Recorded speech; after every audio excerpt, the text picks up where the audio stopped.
What if the person you're begging God to keep is the very one He's trying to remove?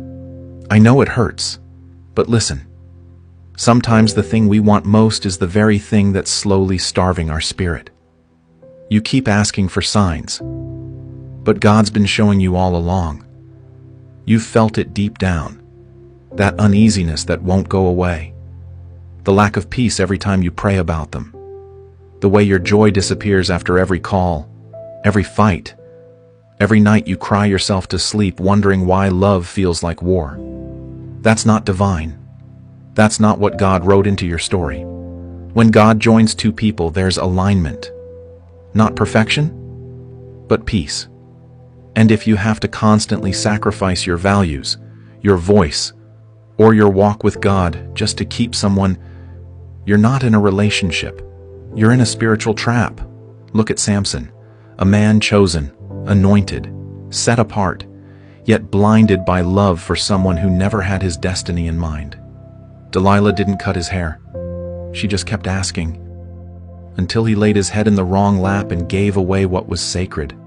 And some of you are doing the same, laying your calling in the lap of compromise, hoping they'll love you enough to stay, even when it's killing your connection to God. But God isn't cruel. He's protective.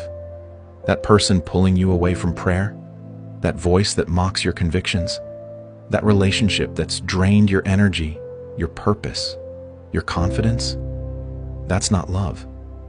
That's a slow death. And God, in His mercy, will start shaking the foundation. You'll feel the distance. Conversations turn dry. Peace turns into pressure. You'll hear His Spirit whisper, "Let go." Not because He wants to leave you lonely, but because He's making room for something holy. God removed Saul from David's life because Saul couldn't go where David was called. Just because someone walked with you in one season doesn't mean they're assigned to the next, and yet here you are, begging for Saul to stay, when God has already anointed a new chapter. If you're constantly excusing disrespect, if you feel smaller in their presence, if your prayer life has gone cold since they came in, God may be trying to rescue you before you wreck yourself. You think holding on is strength, but sometimes strength looks like surrender. The hardest thing you'll ever do is release what you thought was right for you. But the most healing thing is trusting that God knows better. Don't ignore the storm just because you love the boat.